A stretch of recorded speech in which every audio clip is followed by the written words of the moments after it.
Are you new to fishing?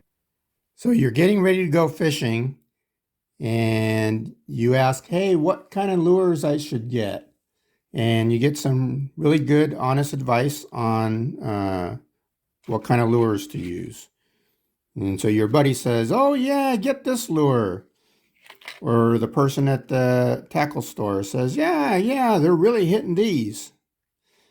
And then, so you buy some and you go fishing and you might have some success, but you're just not having the same kind of success that other people had. Or maybe you were getting strikes, but you're having trouble hooking fish. Well, I'm going to give you a few tips that's going to actually give you better opportunity. So when the fish does actually come and try to strike your lure,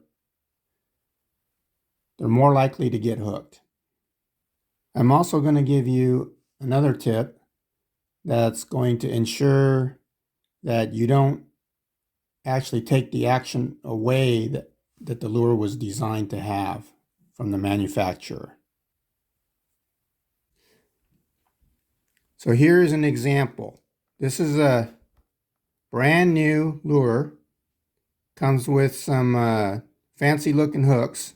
But these hooks are very dull. It's a good lure with very dull hooks. A few more examples here. Straight out of the package, the hooks that comes with them, yes, you can catch fish with them, but I'm going to show you what I do that helps me hook a lot more fish. Do not use lures straight out of the package as is.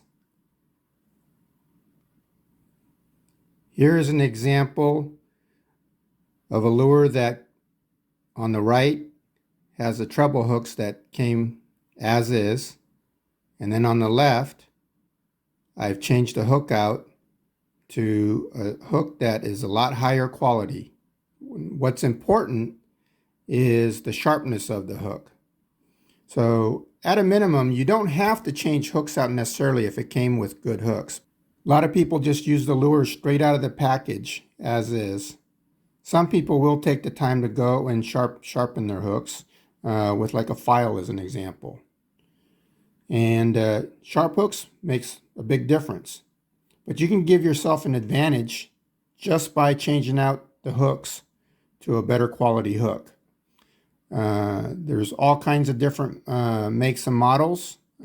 You need to match the right style with the right size. But today I'm just going to talk about the sharpness of the hook on the difference that it makes.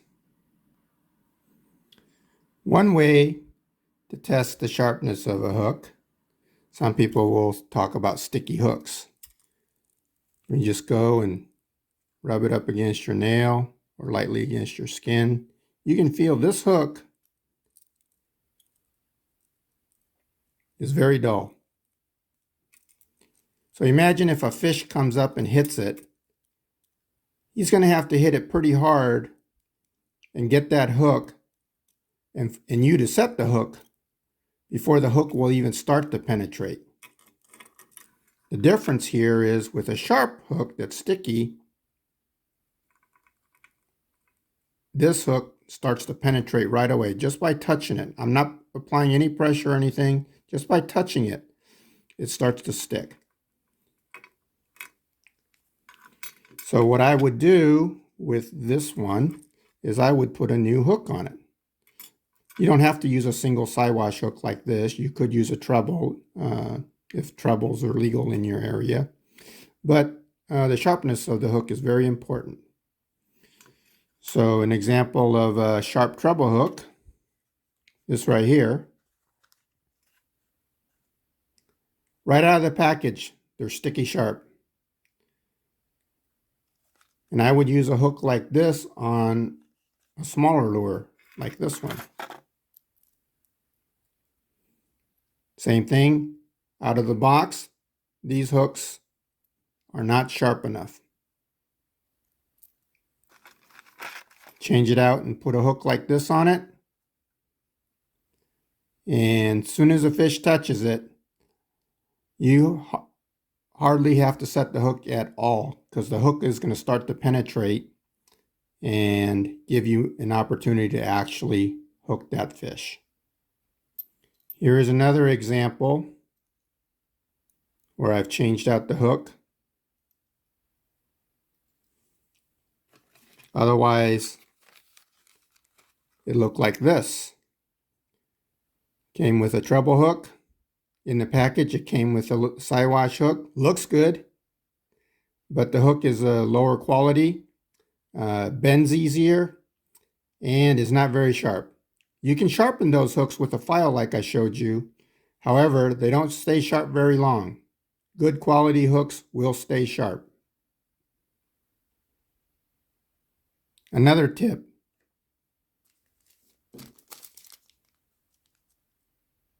Look familiar?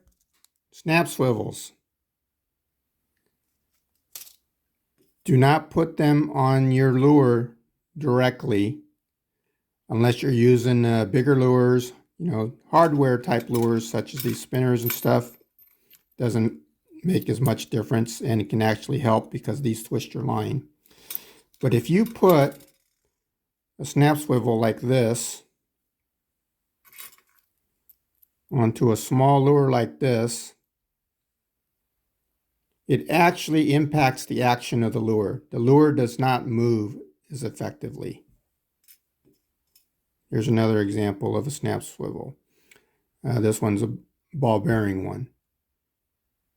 I see a lot of new fishermen use these, and they do catch fish, but I guarantee they would catch a lot more fish if they had better action on their lures. So learn how to tie the right kind of knot for the lure. Do not tie directly cinch up right up to the eye, because if you tie directly to it, it doesn't allow any room for movement. So learn how to tie a loop knot that allows a movement, similar to what the snap allows. The problem is, again, because the snap and the swivel is bigger, it actually impacts the action. They do have thin wire snaps. Those do help some. But again, if you're going to do that, then make sure you match the size and you get good high quality snaps that's not going to bend on you. Seen too many times where people were using low quality snaps that will go and bend and stretch out and separate from their lure. So, Fish on. fish on. Thanks for watching. Good luck.